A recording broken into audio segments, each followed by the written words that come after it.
The internet. How can you capitalize on this new world and grow and dominate? Welcome to the Fervent Four. Did you know that only 4% of businesses ever cross the annual $1 million revenue mark? What's up, everyone? I'm Zack Miller, author of Anomaly. And with me today, I have my co-host, Tim Ryan, lead man at StartWheel.org. Thanks for joining us. The Fervent Four is a weekly show every Thursday at 11 a.m. dedicated to sharing insights into growing a world-class business no matter the climate. The Fervent Four is powered by the SBDC, which helps local small businesses grow through counseling and resources like this show. If you're interested in learning more on how the SBDC can help your business, head to startwheel.org/weekly. Erik J. Olson is the lead man behind the Chamber Small Business of the Year in Chesapeake, Array Digital, the leading digital marketing firm in the Mid-Atlantic, host of Journey to 100 Million, and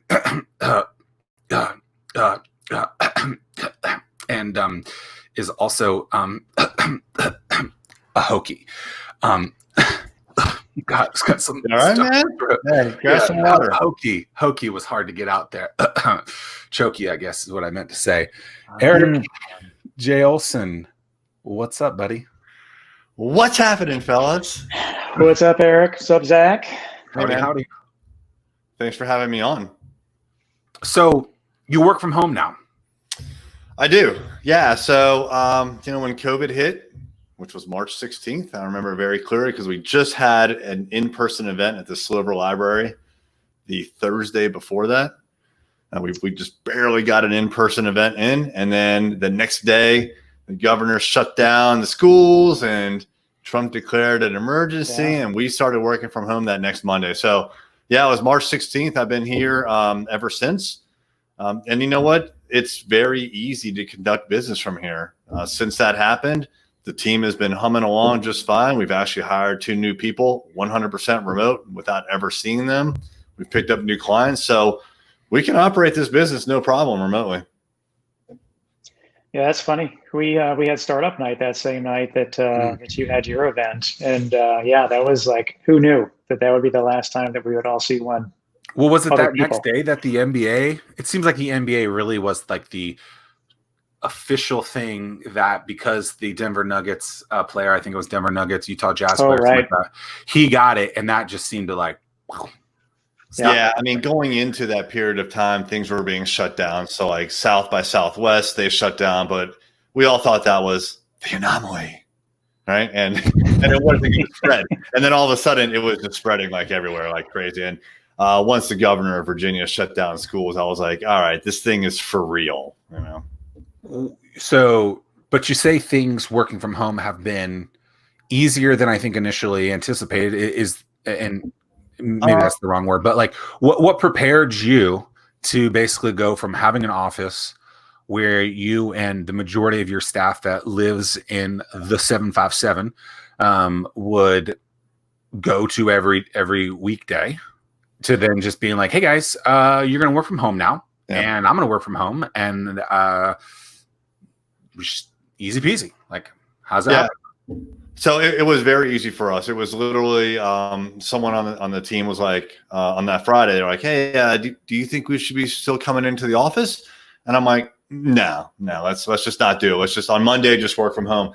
And so we all have laptops. I have a laptop right here that I'm working from, and everything is cloud based. We have very few non-cloud based applications. The exception is like Photoshop and for images and video, and then Audacity for podcast recording. But that's it. Everything else is cloud-based. So, we're mobile with the laptops. We're cloud-enabled from, the get-go. So by default, like everything is cloud-based, and it's easy for us to get to everything from anywhere. And then also, although the majority of our staff is in Hampton Roads, right now we have 5 people that are outside of Hampton Roads in different states. So since we already had staff that was outside of Hampton Roads, everything that we did was over the cloud. So we would do video meetings like this almost all the time. Now, there may only be like one person joining the video meeting from outside of the office and everyone else was in the office, but still, like we had to always consider the entire staff when we were doing things like having conversations about our marketing or clients or anything else. So is that something that you guys, is that something that you guys would be very like cognizant of while building, or it just happened by chance because you guys do a lot of things that are internet based? So it was something that we thought about because it's easy to overlook that. So since we had remote people, but we have people in the office, we would have these like hallway conversations and we would conclude something. And then we would forget, like this is, a while back, maybe like a year back, we would forget to include the other people in the company that weren't in the office that needed to know about these things. And when it was apparent that they were surprised by some of the discussions that we had or the decisions that we made that affected them, we realized, we got to always be thinking about people outside of this office. So that was probably about a year ago that we started to think more along the lines of who else in the company needs to know about these things. And it just didn't matter anymore if they were in the office or not. So we just started to always have these online meetings. Yeah. And I would imagine based on what you do, a lot of client review type of work that probably already took place remotely anyway. Yeah, it did. So it's interesting because a lot of our clients are in Hampton Roads, and it's really probably because my network was formed in Hampton Roads when I was kind of like coming up through the ranks, starting my company. I spent some time at Hatch, which is Zach's old stomping grounds, and that's where I met Tim. So it was very like downtown Norfolk based, and then my business partner Kevin Daisy, the exact same way. He's out of Virginia Beach. And so a lot of his network was from the Virginia Beach area in particular. And when we merged 3 years ago, we both had Hampton Roads networks. And it's just convenient. It's just kind of easy. But even though a lot of our business has historically come from Hampton Roads, it's interesting because once we start working with the client, we may go years without seeing them. So in the sales process, it's very face-to-face, like we go to their office or they come to ours or both. And then maybe like one more time after they sign the contract, but then we're off to the races. And so we've always thought that in person was better, but we've signed like 10 clients since March, all online without ever seeing them ever during the sales process or during the operations process. It doesn't seem to be an issue whatsoever to be working over the internet. So it's really kind of made us question, well, going forward, do we want to limit ourselves geographically? So there is a lot to unwrap. There's a lot from the onion to peel back from this. You're someone that historically people might have known as a different, avatar in the digital world, a different persona, someone who might have been known as someone who did something completely different, whether it was the baker's wife, the software guy, just the guy who used to have hair that now shaved it, the chokey, whatever it might be. I appreciate you pointing out the hair, by the way. Thank you. It's something that I think a lot of people should think about extensively. And as you are someone who coaches people on when is the time to do it. No, I'm kidding. Actually, I do. I will pull people aside and be like, hey man, it's time. You need to shave. That's ridiculous. So as someone who has had in the past a lot of personas, how do you decide when it's time to stick to this one, which right now is Array Digital and digital marketing? And how do you start to let the world know, hey, we're open for business. This is what we do. And I want you to be a part of it. Like, how do you guys unwrap that for me? Yeah. So I in retrospect, I realized that I had a lot of different business personas. So, what Zach was referring to was the fact that my wife and I used to own a bakery. And so there were people that would come into the bakery, and I had a full-time job, which was another persona. So lots of personas, what I realized I had when I went into business for myself. So I would go in nights and weekends and I would help with the bakery. So I'd work the retail counter. People would come in, and some of these people were like influential business people, and they would know me as Erik, the bakery guy. But I had a day job on base. And so those people in that circle of the sphere of influence, if you will, they knew me as Erik, the Navy contractor IT guy. There were other personas. I had done some freelancing. So I had a couple of different businesses that I had formed and done work under They knew me as either, Sharp Code or whatever the business was called at the time, or the project that I worked on. When I went into business for myself, I realized like, hey, I'm going all in on this thing, and I need everybody that I know, regardless of how I know them, to now start thinking about Erik Olson, which later became Erik J. Olson, totally different story.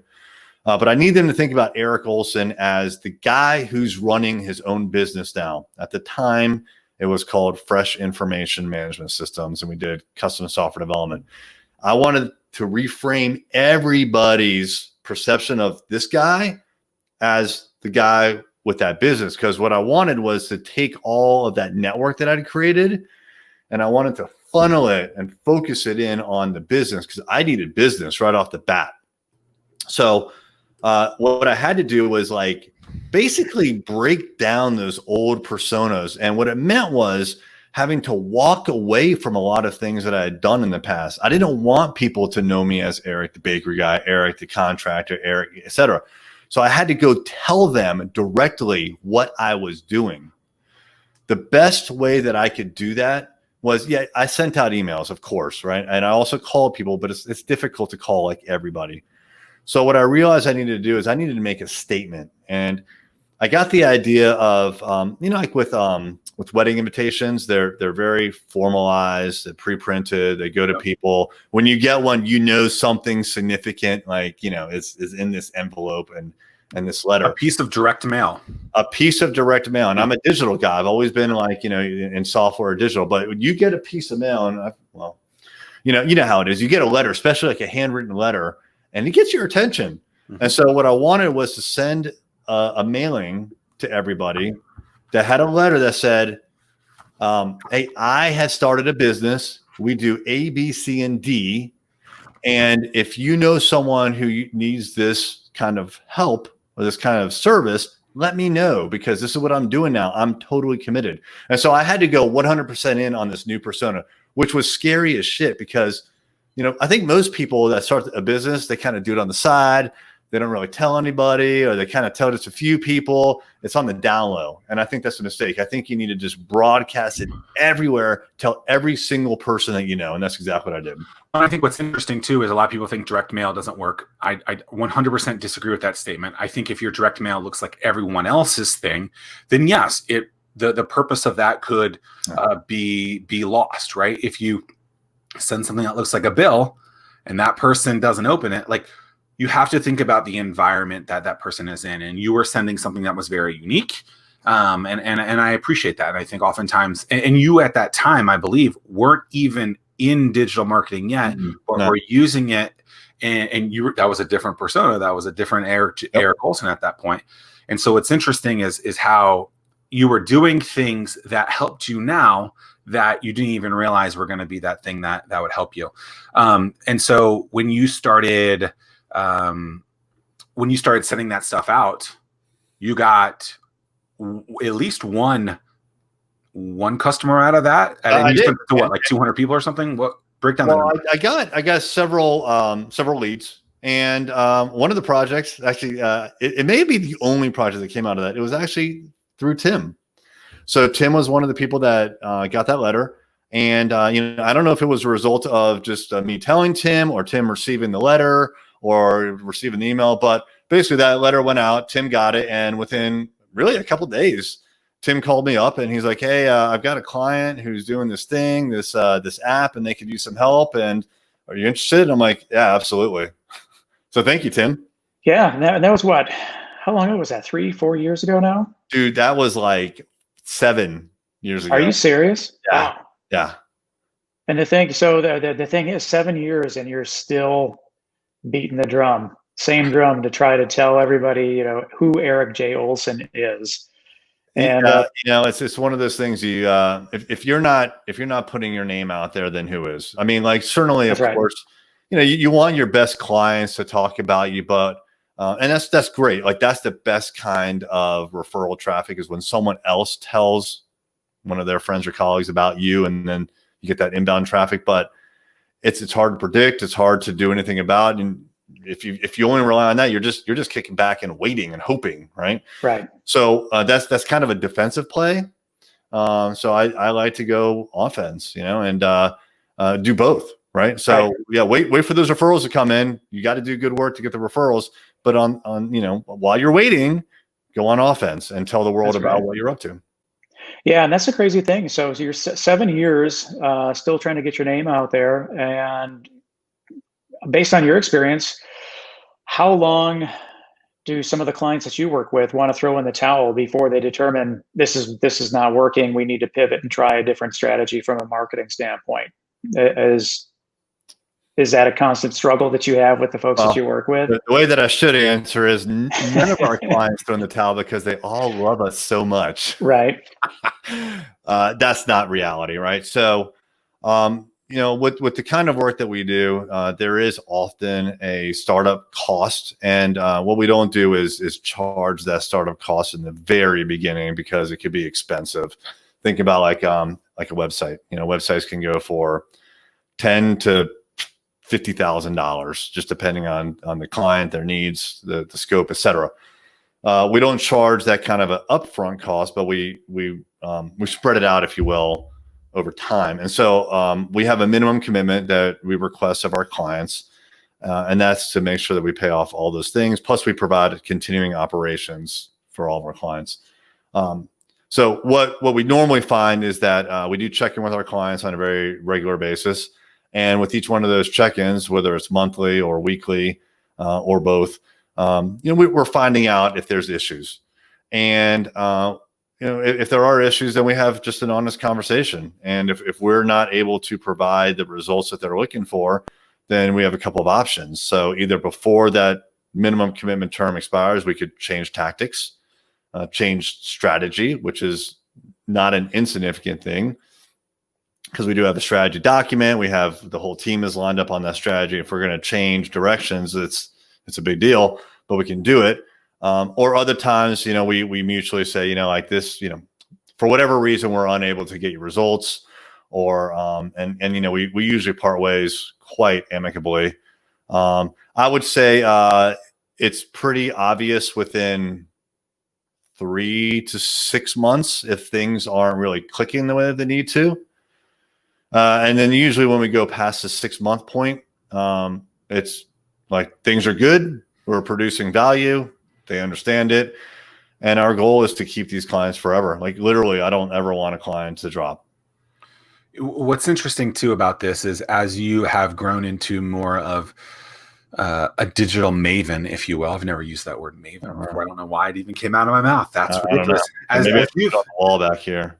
You're going to put it on the wall? Like Zack Miller says, Erik Olson is a digital maven. Yes, that's digital maven. That's hard to do. Like, it's actually behind door number 3, which is off screen right now. Yeah. What's interesting throughout this is how much Erik J. Olson, the team at Array Digital, documents the process. And one of the main ways that you do that is through a daily flash briefing. Mm-hmm. /podcast, which ultimately documents an incredibly deep amount of information into the business, into parts of kind of personally what you're going through. And it's unique in that it's not just another stale interview that asks the same 5 questions. It's something where it's very time sensitive most of the time. Explain why you document something that historically has been so, I don't know, frowned upon, but so something that taboo that isn't, that's not out there. I mean, here you are telling people, I lost a client today. Here's why. Mm-hmm. That a lot of businesses would be like, absolutely not. I would never do that. And you guys are getting out in front of that and promoting it on a daily basis. Yeah, we are. So about 2 years ago, we came to the conclusion that we wanted to grow the agency quite aggressively. And we set a goal of $100 million in revenue per year, but not until like much further into the future. And the date that we ended up picking was by the end of 2030. So we still have over 10 years to try to achieve this. And the idea is that most people underestimate what they can do in 1 year. I'm sorry. They overestimate what they can do in 1 year time frame, but they underestimate what they can do long term, like in 10 years. So if you just imagine like what you do every single year, and then it's compounding, right? So you don't need to always start from zero. Your success compounds on itself. So we came up with the idea of journey to $100 million as something we wanted to do for ourselves.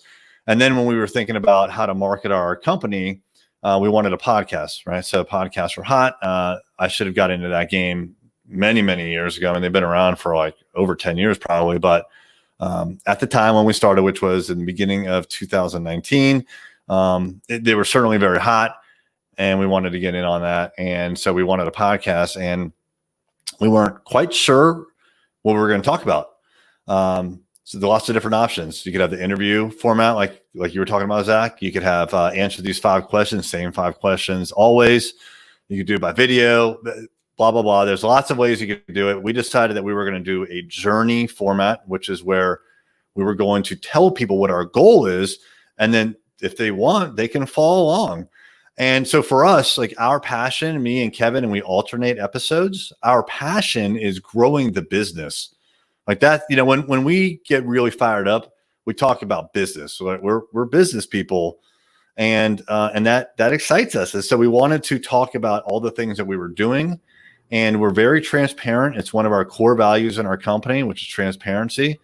And I don't fear ever saying things like we lost a client, because yes, that's bad. That's negative, especially when we're at fault, which almost always there's at least an element, and sometimes a big element, that we screwed up. But what's really good about that is there's always a positive. There's always a lesson learned in there, right? So like even when we screwed up, like let's just say we like totally botched it, right?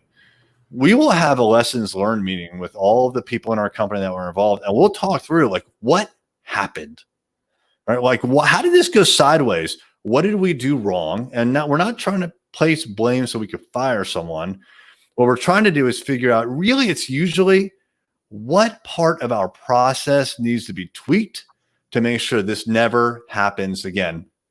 So the reason that we talk about our failures, and there's a lot of them, and I'm not just talking about like clients like dropping us, but just every single day something goes wrong. We talk about it because there's opportunities for improvement. And so, yes, I may regret that we lost a client 2 years ago, because who knows why, but we've corrected that, and we've updated process, and we make sure that step by step, we are getting better and better and better and better. And I'm okay talking about the failures, because the positive is that won't happen again. And if it does, right, there's a bigger breakdown that we have to address. Yeah, and the other aspect that I really like about what you guys are doing is the fact that what you're leveraging, if people don't know, if you don't tell people how they can help you, they're never going to help you. So you put it out there and you say, hey, we want to get to $100 million. So now people know how to help you, but so many people see that as a weakness that they're afraid to throw that stuff out there.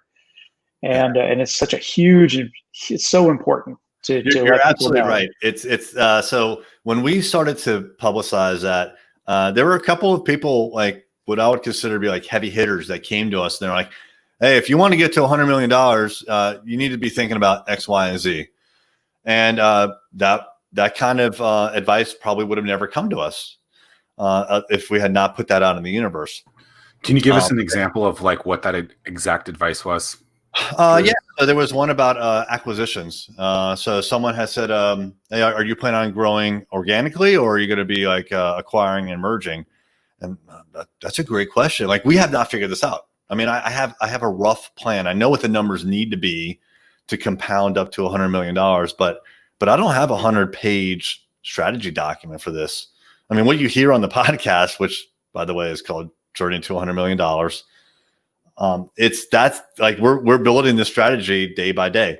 So it got me thinking, well, yeah, we are going to have to acquire some companies, absolutely, because it's going to be very difficult to grow organically at the pace that we need in order to get the numbers that we're looking for.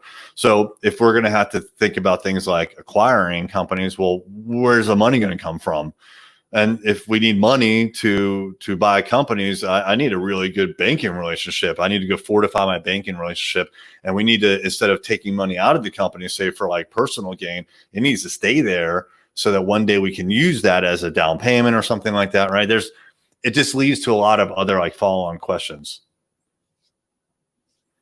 I'll tell you one other thing about putting it out in the universe is it sets the tone as well internally, and then also with our clients, right? So if we were to say, hey, we're a lifestyle business, well, I don't really care if we grow, whatever. If we were to say that, then our employees would have the same kind of lackadaisical attitude probably. But we keep telling them like, listen, you do understand we're trying to grow this thing to be $100 million agency. Like where you're at today is the very beginning. So that's why we're so like tight on processes. And that's why if you don't cross a T or dot an I, it's a problem, because that's never going to fly when we're double the revenue, double that revenue, double that revenue. Like we need to, like, we're not thinking for today per se. We're thinking for like, how does the decision that we make today affect us 3 years from now, 5 years from now?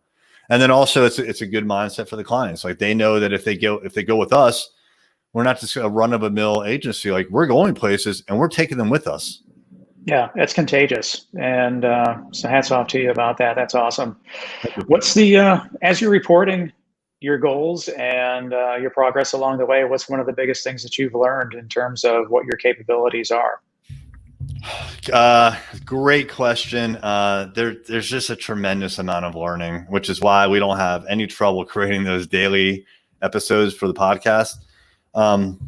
It's very similar to asking like, what's the one thing, the secret of your success or whatever. And by the way, I don't consider us like even close to being able to say like we've made it. We had so much work to do. It's hard. It's a lot of times it's hard to be like, oh, well, this one tactic was the reason. But there are commonalities. And for us, the commonality, it has been, at least up until now, is it's to really question everything. So what I mean by that is when you go into an industry or a line of work, you take with it just a ton of experience and assumptions about the way things should be.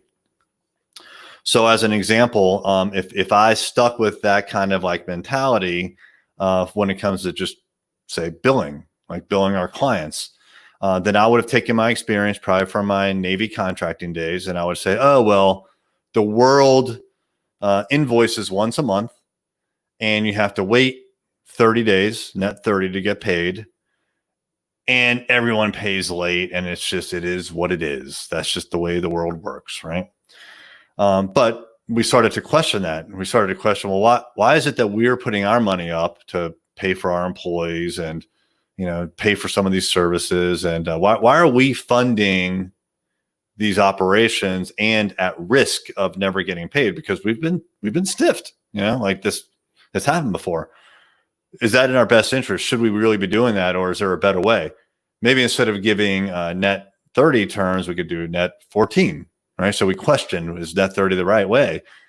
What if instead of saying, they're late by 30 days, oh well, what if instead we said, no, like we mean it, we want to get paid on 14 days, and if we don't, you can communicate this in advance. If we don't get paid by the 14th day, you're going to get a late fee. Right. And then enforce it. And then continue to ask the questions, like, and sticking with the billing theme, like, even with net 14, you've done the work. Now you're waiting to get paid. It's just a shorter duration.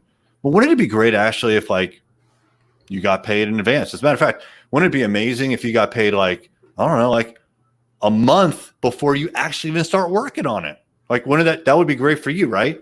I know it'd be great for me. Like, I'd love to have the money in the bank, and then as we spend it on, labor or tools, like it diminishes down, and then we have our profit, versus me going in the hole and then hoping to come back out of the hole. And so we question all those things, and we've landed on lots of different policies. So, like as an example, now we bill up front. We bill on the first, like when someone signs, we bill them within a couple of days, and we also bill them by ACH, automatic clearinghouse. And it's made just massive improvements in our cash flow, which means massive improvements throughout the business. So question all of those business practices that you bring into a business or that you feel like you're stuck with, and that's just the way the world works. Yeah. It's your business. Question everything. You can make it work however you want. Yeah. Question everything. I dig that. So how do you then come to a conclusion on that mindset or that mantra, if you will? Question everything. How do you decide, like, okay, this is what I want to do? Instead, like what takes you to be convinced to do something specific off of that? Well, I mean, first you see a pattern, right? So again, let's just stick with billing. You see the pattern. Oh man, I'm always going in the hole. Sometimes I get stiffed. Now I got to get a line of credit. Now I got to pay for interest. And so you see like a pattern of problems, right? Again, we talked about problems and how there's a positive side, which is the lessons learned. So there's always problems in your business, right? So look out for problems. And when you see a pattern, ask like, hey, can I do this different? What's stopping me from doing it different? And a lot of times it's fear, right? So people they think if they do something at all different than what everyone else in the world does, that there's going to be these negative consequences. They're like, well, if I bill net 14 and my competitors bill net 45, I'm going to lose work. And the reality is you probably won't. Like if you communicate poorly, that you will. If you communicate poorly, or if you like believe that it's going to actually like result in a loss of work, then you're going to bring that into the negotiation, and you won't really mean it when you say, no, I need net 14. Right? Well, I just think so many people also they allow it to be dictated by other people's terms instead of being in the driver's seat of doing what they want to do. And that's unfortunate, but I mean, it doesn't have to be that way. Kind of like you said, question everything. And so many people don't question things. I mean, I wrote a book called Anomaly saying, be freaking different. Mm-hmm. Right. And so if you take that really at its heart, it's the most successful people in the world are doing fundamentally things completely different than everyone else. Yeah. And the reason they're successful is because they're not in that box like everyone else. Which, by the way, great book. I've read it. I have a signed copy, and I'm on page 66 of that book. But if you're not on page 66, this is going to be hilarious. I am. Trust me, I remember. Oh, boy. He's going to look it up. Am I? He is on page 66, ladies and gentlemen. Case study. All right. Gosh, what were you saying? Oh, you are in the driver's seat. So that's a great point, and it's so easy to forget that. You know, when you're especially, so this all is about like, like framing the relationship, whether it's like a personal relationship or a business relationship, really doesn't matter. But setting the expectation early on about how things are going to work, and if you're already in a relationship, that it's very difficult to change those expectations because you've already set them. So it's harder to change it for existing relationships, much easier to set them for new relationships. And those new relationships become old relationships later, right? So you always got to remember that if you're negotiating or you give a proposal to a prospect and you're hoping to sign them, well, the key word is it's a proposal, and it's your proposal, right? So even though they may say, well, we pay net 45. Okay, well, it's my proposal. And if I don't want to agree to net 45, guess what? It's not going to say net 45 in the proposal. So I may not give you a proposal. We may talk through it and say, this isn't a fit. Or I may say, well, look, I know you want 45, but I just can't do that. And then you still give them the proposal with net 14, and now it's their decision. But it's like a relationship too, even with like a significant other.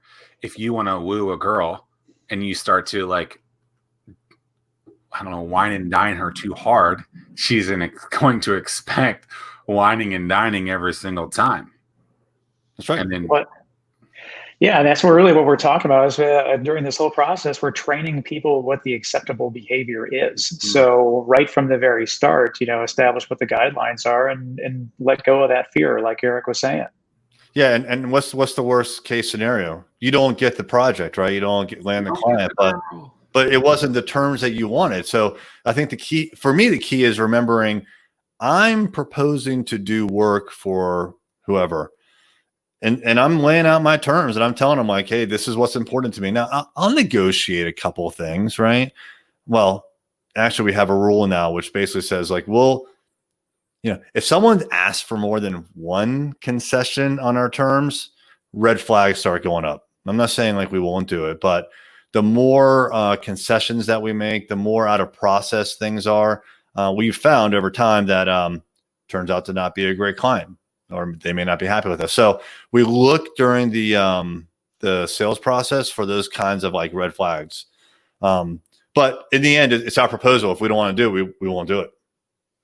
Yeah, and it's super counterintuitive that not every client is the right client. And the more that you can focus what your business is that you're looking for, more business just happens to appear. And but so many people are afraid they just want to take every opportunity that comes to them, and that is not the road you want to go down. You know what? Like in the beginning, like when you first start your company, you need money, right? Mm-hmm. And so you need to start establishing a reputation. You need to start bringing in clients and revenue. And so I think it's different. The phase that you're in dictates how flexible you're going to be with, like the question everything, or establishing. You may not even know what you want, frankly, right? So like in the beginning, I would do all sorts of crazy terms, between pay me up front to net 45. And it was different client by client, and that it worked, right? But as we grew and the staff, there were more people on my side, they got more and more confused, and we started to standardize, and more and more standardization. But so it really depends on the phase that you're in, and so it's not that you're always going to answer a question the same way throughout the duration of your company. You'll change your mind on certain things, and it's okay. You should. You have a document on things that you want to target, that you want to talk about, that you want to be in line with. And basically, I believe the two things are digital marketing and things around entrepreneurship, correct?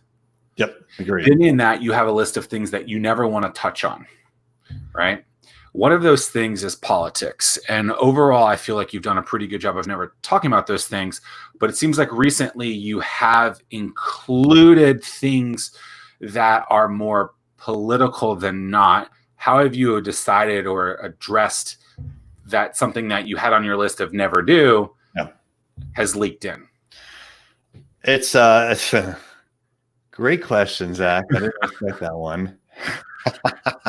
But yes, so like like most people, I have a political ideology, but what I always try to separate, for the most part, my political views from my personal brand, and then whatever I put out on my personal brand is a direct reflection on the company, right? So I'm always like, well, if I say that, then as the CEO and co-founder of the company, I've just committed the company to that same position, and so I think about that a lot. That's certainly that's the front of mind, but in the back of the mind, there's always like basically like, am I doing the right thing, right? All right, let's put it out there. So like George Floyd situation happened, lots of protests, Black Lives Matter became an issue, and a lot of unrest. And at first my stance was, I'm just going to keep quiet. Like I've got a personal brand, I've got a company brand that I need to worry about, and I don't want to get involved. Right, that was my thought at first. And I had a friend who both of reached out to me through WhatsApp, and he asked, well, actually, it was first on Twitter. He asked, what's my position on that situation? Because somehow it came up on Twitter, and I'm big on Twitter. And my response was super like politically neutral. It was truthful, which was I don't know enough about this topic to really answer or take sides. That was truthful, but I also intentionally just didn't like take a side. I didn't want to get involved. And then he reached out to me privately, and he gave me his thoughts, and I thought about it. it affected me because this is someone that I like. And I started to think about my own situation and people that I know. And if I were to have a one-on-one conversation with some people that are directly affected by things like, like what we're seeing with, just the treatment of say African Americans, like, am I okay with that? Like, am I going to tell them like I don't take a position on that if I'm going to have a face-to-face conversation with them? No, I'm not going to say that. I want to speak the truth. So I decided, like, after some time, that I needed to make a statement on that. Like, it just felt, and there was no pressure. There was no pressure whatsoever. Like I would imagine the big brands got pressured to just say something. We're not a big brand, right? There was no pressure from the outside world that we had to say something. But I felt like I felt like a moral obligation to just say something about it. And especially given the people that I know, my friends, the people that work for us, I needed to make a statement. And so I came up with a statement for Black Lives Matter, and we posted it on our website. We put it out on social media. But the crux of it was number one, question everything. And number two, like the private conversations matter the most. As a white guy, right, talking to other white people, like I don't mean to turn this into like political, but you brought it up, Zach. I know that the real conversations happen in private. Sure. Right. And so, like, if you feel like those private conversations are out of context or not right, then you need to, I feel like you have a personal moral obligation to correct the person in private, right? These are private matters, so that maybe their public reaction or stance will change, and that affects everybody. So that's exactly what happened to me, and that's my recommendation in the statement. So yes, I got involved.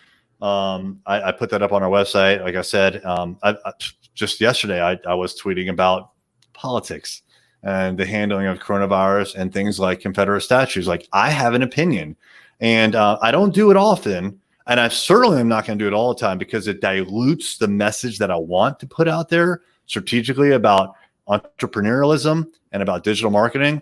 But it's also authentic. Like, these are, we are not going to get involved, and I'm not going to get involved in every single issue that comes up. But I feel like these are actually human rights issues. And, like it or not, we all have influence. We all have influence. And so, if you feel strongly about something, I think you should get involved. I just don't think you should get involved in everything. So Mike Desher, a former guest of the show, says having a client that pays slow or not at all is not a client, but a business expense. Recommend them to a competitor. Mm-hmm. We always get payment prior to starting a job. Yeah. So that was his comment on that. So yeah, hey, you know what? If you want to get paid up front, then those are your terms, right? And some people will be like, "Oh, that's ridiculous." I've actually literally had someone recently tell me that net 30 is customary in the business world, and I'm like, "Well, it's not customary for me." Right. Your Netflix account doesn't work if you don't pay the $13 a month, and so I just think that ultimately, I think that comes down to people just being afraid to ask for something like that. It's the same thing when someone says, I can't charge whatever as a rate.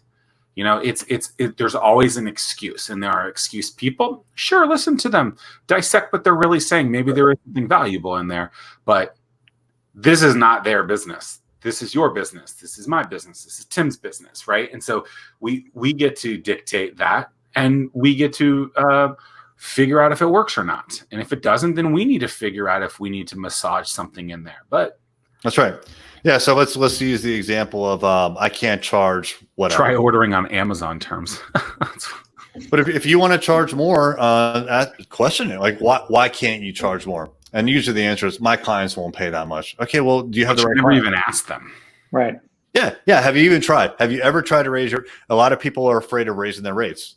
If I raise my rates, like, everyone's going to leave. Well, if that's the case, they're only coming to you because you're the cheapest person. That's a problem, right? Well, you change that every 6 months, and that's dictated in a term at the front. But yeah, we've had different terms over the years, but where we're at now is we do increase our prices for new clients for sure. Like someone that we signed today is not going to pay; they're going to pay more than someone that signed a year ago. So we kind of grandfather in our existing clients as a thank you for their loyalty. We do have a slight increase every single year, but they're not going to pay like what the new people pay. So you have to think about those things. So if you want better clients, you're going to have to charge more. And if you want to charge more, you have to provide a better service. Yeah. What's your take on doing business with friends, people that you have relationships with? Yeah, I generally stay away from it at this point. If a friend comes to me, then at this point, since we do have professional salespeople in the company, I refer them and I tell them why I'm doing that. I'll say, hey, I'm going to connect you with Glenn or Francesco or even Kevin, who does a lot of the selling too, because your relationship with, my relationship with you is more important than the business relationship that you're asking me to start. So I want to make sure that you and I are always cool, So if we do it, it'll be run through someone else, and also it'll be run the normal process. One of the mistakes that I've made in the past was I would make exceptions for my friends, right, or people that I knew, and every time that I made an exception, it meant that the team who I put the responsibility on to implement, they were confused. So the exceptions had to be eliminated, and that if you want to work with me, cool, but here's our terms, and you need to go through someone else.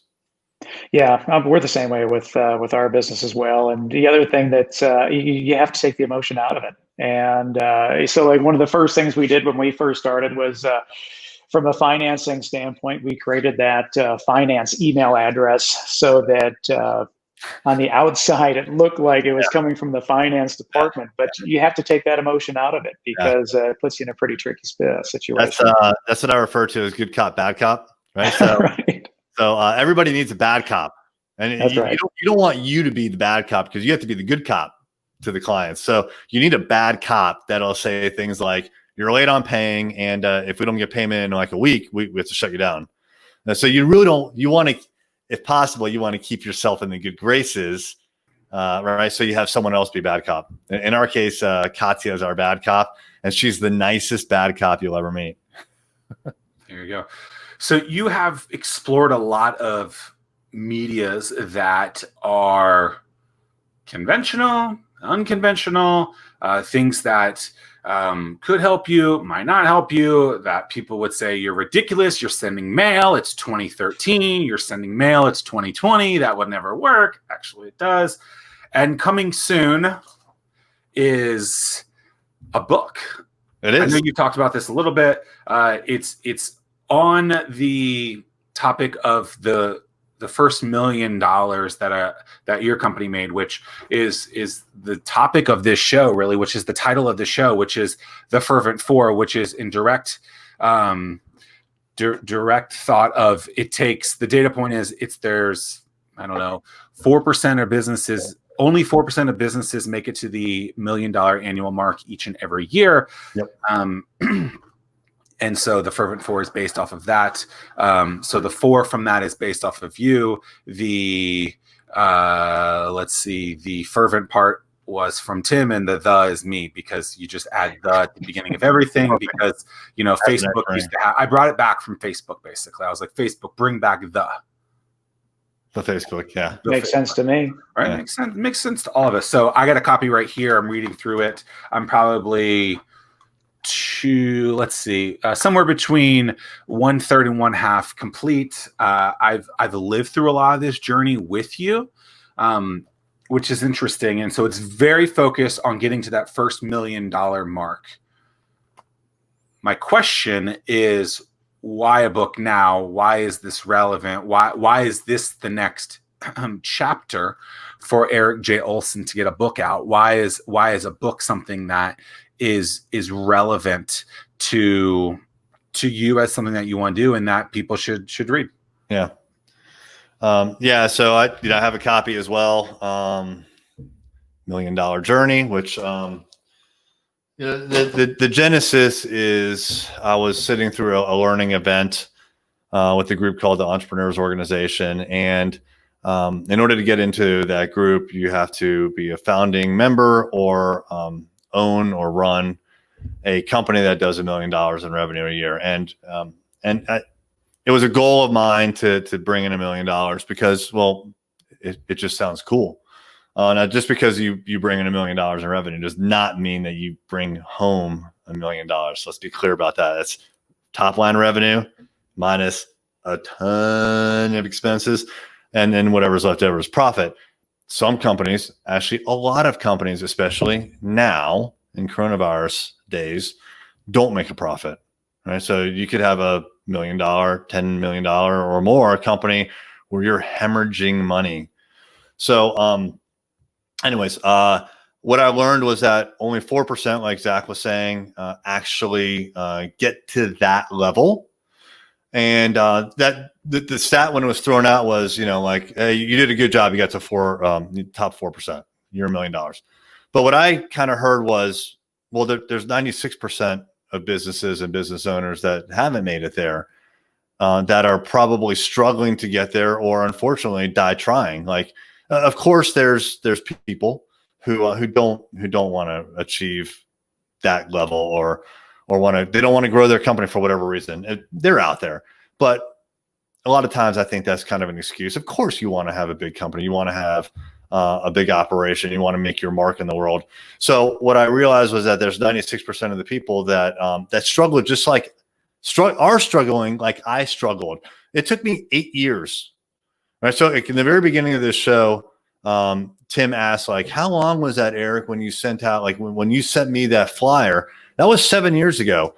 But, like time, it takes a long time to get these things up and running. It took me 8 years after I first started to go into business for myself as a freelancer to build up to $1 million. That was 3 years ago where I crossed that threshold. 8 years of just nonstop, like we've talked about today, nonstop problems and problem solving, questioning everything, and repeat that process. And it was just a ton of work. And when I talk to newer entrepreneurs, they often ask me a lot of the same questions, like, how is it you guys like get paid up front? What was it like hiring your first employee? Like just lots of the same kinds of questions. And so I'm very happy, and it's a passion of mine to answer those questions and kind of help people on that path, because I really do believe it's a path that we're all on. And it just so happens that some people are ahead of you on that path and some people are behind you. Yep. But if I could help by saying, hey, look, here's an experience that I went through, and here's the lessons learned, and someone reads that and they can, instead of taking one step ahead like they would normally over the course of a year, they could take 3 steps ahead. Like I would love that. That's the goal of the book, is to just take that 8-year timeline and compress it for people. Because I know if like poof, like Array Digital was gone and I started all over again, or if I started another business, we'd hit that $1 million mark much quicker than 8 years. It wouldn't take 8 years. It'd probably take 2 to 3 years. I know that's the case. As a matter of fact, I really want to prove that. But I know that I can help people just by sharing those experiences. And, it's interesting, Zach, you probably went through this, like when you decided to write Anomaly, which again, fantastic book. I recommend getting that, anyone who's watching. But it kind of makes you question, like, who am I? Who am I to have an airplane on the cover of a book with my name, right? Who am I? Like, in all caps too. Yeah, but you really question, like, who do I think I am to do? Like, well, you know what? We all have experiences, and there's people that are way farther ahead on the path than you are, and if you write a book or you share experience, they don't need you, right? But think about the people that just because of timing, frankly, or not having exposure to your learning or whatever, they're behind you, right? They want this help. So who are you to do this? We all are. Like, all of us should be sharing the knowledge that we get by going through this path. Yeah, and that's one thing that I'm surprised that we haven't brought up yet, is the direct correlation between physical fitness and business. And so many people that come and ask me for help. I mean, if you've done a half marathon or a marathon or a try of some kind, you've shown me the discipline that you have. You can go through a program day in and day out every single day, and then to get to that $1 million, it takes that. A lot of times it's this really monotonous day in, day out training to get there. And on days you don't want to, right? On days you don't want to. You probably have the answer on top of your head. How many days have you run in a row? Well, it's over 2,200. It's been over 6 years. Yeah, so 6 years of running every single day through the rain, snow, sleet, right? Heat. Like, it sucks. It's not fun sometimes, and say what? He runs on vacation. Yeah, I ran at 2 o'clock in the morning in a parking lot just to get my miles in before we jumped on a plane to Mexico. I'm sure all the people on that plane were super happy with you and your sweat-filled. Oh, it was before we checked out of the hotel, but yeah, I mean, it takes discipline, and if you want to get there, you have to have that discipline. And it's a goal, right? So like, you probably didn't have that goal to like run every day when you first started, but you saw that you were like, you had a pattern going, and you're like, well, what's it going to take to keep this pattern going, right? And so you started to put together plans, and I'm sure like you probably already know, like, you already ran today, right? I'm sure. Yep. But probably tomorrow you're like looking at your calendar, like, all right, well, I got to make sure I get my run in. So you start moving things around. You want to say yes to this one thing. That's right. Which means you may have to say no to other things. So like Zach and I are training for a half Ironman, and we have to do that on a daily basis, Yeah, I have to run first thing in the morning. It has to be the number one priority, because if I wait, one, it gets way too hot. Two, my day just gets away from me. And so I have to make that the number one priority first thing. Exactly. Yeah. So it's a great point. It's interesting. All three of us are very athletic, and we have goals for ourselves. Wow, I can't believe you're saying that about me. All right. So anyone who has known Zach for more than like 6 months, you'll have seen a dramatic change in his body. I mean, it's odd now. It's tough to put marketing materials together because of if you try using a picture that's too old, you can't use it anymore. Zach. That's just you can title it Fat Zack Miller says. And by the way, this guy's getting fast, and I'm a little nervous because we're doing the half Ironman in September. And when we first started training, I'll tell the story, Zach. When we first started training, I was like, poor Zach, like this old man's gonna crush him. And I don't know about that anymore. Like, there are many, many days where he zips by me on the bike, and I'm like, oh boy, this is not good. Don't zip by me, man. You seem to have gotten a lot better at talking in medias like this, in person, things like that, where I think historically, it's not that you were a bad presenter, a bad performer, but it's something where it seems like you've gotten a lot stronger. Like I have in triathlon, you have in performances. So is there a reason why? Like, can you look back and say, this is why I've gotten better at this? Or is it just because of repetition and it compounds? It's repetition, right? Lessons learned. Talking to people, Zach is one of them, right? So Zach gives me feedback a lot of times when I'm doing something like this. But it's just doing it over and over and over again. And then you start to realize, like, hey, I need a good mic, right? Because this mic's good, but I used to do it through the computer, and the audio wasn't quite as good.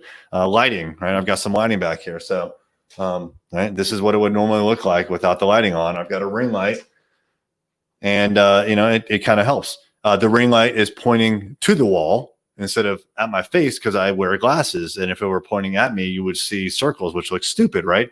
So I look stupid enough already. I don't need to be stupider, because so you learn these things over time, and it's just the repetitions, it's just so with the repetition, is that same hold true with the difficult conversations with clients? How Absolutely. did you learn how to do that? Well, if you don't, if you don't have those difficult conversations, then where are you? You're stuck, right? And so if you decide like it's a decision that you make, and it's an explicit decision. I'm either going to have that difficult conversation, or I guess I'm okay living with like, whatever's going on and with, say, the client or an employee. And so if you don't take action, then you've decided that it's fine. The worst though is when you don't take action, but there's still a problem, an underlying problem. So that's a bad combination. So either do something about it or don't. Then move on. The narrative over the last 4 months has been very negative. Businesses dying, businesses closing, the world's going under. Who knows what the heck's going to happen? Yeah. However, there is a significant amount of businesses that have grown during these times, have grown during a pandemic, and yours is one of them. You talked about hiring new people during this. Yeah. So I guess the two-part question, how does the world, which is such a loose term, but like, how does an individual realize that, hey, like, it's not everyone that everyone's talking about, or that narrative is talking about? And then how do you as a business decide, hey, like, we're going to jump on this risk because we're going to jump on the growth bandwagon right now because we think that we can, where just because over here says we can't doesn't mean that we have to abide by that. Sure. Yeah. Look, certainly some businesses are very drastically affected, right? So if you own a hotel, a restaurant, like you've gone through bad times, no doubt about it. And so there's definitely a very, very real element to some of those stories. But we also have to, I try to remember that, and the media has a job to do, and they're trying to get eyeballs. And a lot of times these stories get hyper focused into one segment, whereas the entire story is maybe a little bit different, which I think is what you're kind of alluding to. There's certainly pockets where people have been hurt and hurt bad. There's also pockets where people have experienced just the opposite. We have 70 clients right now, and we notice very clear patterns with a lot of our different clients in different industries. Some were suffering, like retail. Retail got hit really hard, really quickly. Others were booming. So like we have a telecommunications client that we work with, and they sell bulk like iPads and iPhones to businesses. All of a sudden they were like, they couldn't keep up with the orders because everyone was going remote. There's opportunities wherever you look for them if you're looking. So again, it's question everything. Like if you're in a particular industry that in this case with COVID that's been hit hard, what are you going to do about it? Are you just going to say, oh well, or are you going to try to pivot a little bit, right? Some cases you don't have a choice but to say, oh well. But in a lot of cases you have a choice. Like it's just like we've been saying this whole time, question everything. It's your future, whether it's a proposal or what you do with your company. And if you don't decide, you've explicitly made a choice. Like you're just going to ride it out and hope for the best. Yes, we have grown. The first 3 days of COVID, again, I know the date because it's like I should get a tattooed on my arm because I say it all the time. March 16th. First day I was in shock. It was like shock and awe. And then the second day I was doom and gloom. And then by the third day I was coming out of my funk, and we decided that we were going to go into action. We were going to start taking action. And Kevin and I came up with a plan. A battle plan really was what it was. A little bit of defense, which was, cost cutting of stuff that didn't matter. But most of it was offense. We're going to triple down on our marketing. So like if you thought you heard of Array Digital before, or you thought, you've seen Erik J Olson running around, you ain't seen nothing yet. So we went on full blast, and we actively went after clients. Like we just weren't going to sit around and wait for something to happen. No, that's awesome. And that's the attitude that you have to take. I mean, I would love to know if there's a direct correlation in terms of optimism or pessimism based on the amount of media that we intake. And I can't help it that people that watch the news cycle after cycle after cycle, that is just fear, if they just naturally have that pessimistic view. Yeah. You know what I did a while ago was in Sirius XM, They're news stations, right? And I had on one button CNN, the other one was Fox News, and the other one was NPR. And I would listen, 5 minutes each, and then I would actively I would want to change the station so I could listen to the news stories as relayed by these other media outlets. And for me, it was enlightening. Some of them were just straight up reporting the news. It seemed factual, very factual. Others, most of them, were taking a position, or in some cases were activists, literally telling their audience what they should think or do about a particular topic. And that seemed kind of crazy to me. So if you consume a lot of news, I would highly suggest consuming lots of different sources. And if you're right leaning, consume left, right? And you'll hear the same story, or if you don't hear this, sometimes I would hear a story on CNN talking about how Trump is terrible, just throwing that out there, because of this thing that happened yesterday. And then I'd listen to Fox News, and it wasn't even a story. They didn't even mention it. So even the lack of news sometimes can be telling. Well, and I think if you're constantly consuming negative things, political, corona, whatever aside, you are probably giving yourself a self-fulfilling prophecy of being more negative. So if you think of the 5 people around you mindset, and you're consuming one of those 5 things, or a couple of those 5 things are outlets of things that are communicating with you. And it's just not the media, by the way. It's not just the media. It's the media. It's people posting things on Facebook, people posting things on Twitter. It's everything. It's conversations like this. It's behind closed doors. It's conversations on the phone. It's everything. And if you continue to surround yourself with negative things, negative material, you likely will become negative towards that information. And then it's up to you. You dictate your own terms. Do you want to consume that or not? And so if you don't want to consume that, you have to put up a wall and stop consuming it. Stop talking to those individuals. If you don't like what that person is saying, simply stop calling them. Stop consuming it. And I think that's extremely important. I used to consume a lot of crap, and then I realized, hey, there's a lot of crap. I got to remove this. Yeah, but you question it, right? So the key is just questioning, right? Why am I so consumed with question everything, but then do something about it, right? And I think that the world is starving for leadership right now. So to have the courage to be the anomaly, if you will, and lead, you'd be surprised at the outcome. I agree. It's like we talked about writing the book. Everyone thinks who am I to take this stance or do this project, or a lot of the stuff that we talked about today comes back to who am I, right? Who am I to question Net 30 if that's what the business world does?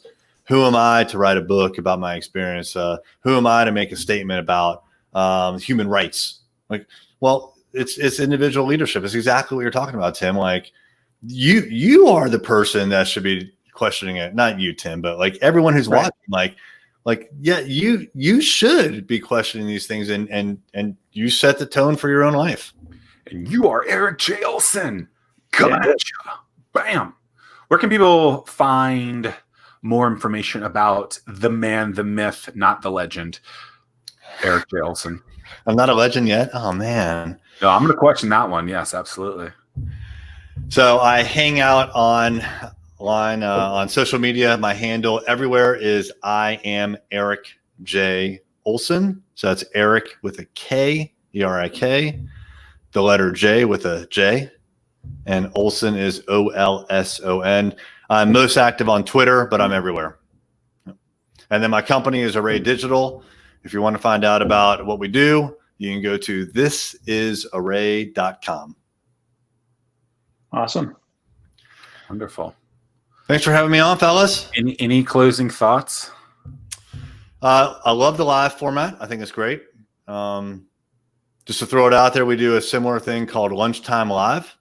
If you go to thisisarray.live, you can sign up for a text message reminder and we'll send you the link every Friday at noon of the Facebook Live that you can click on and then watch me or Kevin or someone interviewing some influential people. And by the way, Kevin is not just an alter ego of his, it's his business partner at Array Digital. I should have said that about an hour ago. Sorry. Because they're like, who's Kevin? This guy Kevin keeps coming up.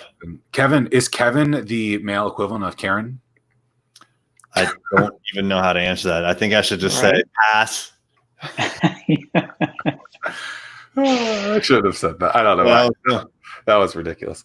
All right. Not that Kevin, just the name Kevin in general. Is there a male name version of Karen? That's a great question. I'm not qualified to answer it. Got it. All right. Appreciate you being here today, Erik J. Olson. Tim, closing thoughts? Another great show. I don't know how do we keep on stringing all these together? It's awesome. That's because you guys are good. That's why. Thanks for having me. I appreciate it. You heard it. Sweet. You guys, see you guys next Thursday, 11 o'clock. Thanks for listening. Until next time, peace and pancakes.